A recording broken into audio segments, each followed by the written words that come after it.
ma garanaysaa gabadha ugu doqonsan waa mid ku dayacad waqtigeeda badankiisa raaligelinta nin ay si xad dhaaf ah u jeclaatay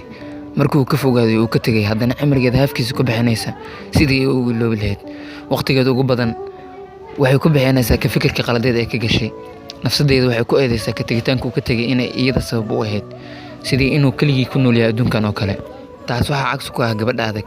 oo aan waxa muhiimad siinayn go'aankeedu waa qofka jooga ha jooga qofkii tagayna ha iska tago farqiga labadooda u dhaxeeyo waa gabadha kuwaad waxay karaamadeeda iyo sharafkeeda ku weysay qalbigeeda dartiisna qofkaas waxay ka yeeshay farxadeeda oo idil ama gabadha adag waxay ka adkaatay qalbigeeda wax walbana waxay ka hormarisay karaamadeeda iyo sharafkeeda waxayna jeclaatay nafsadeeda ka hor wax walba ee nolosheeda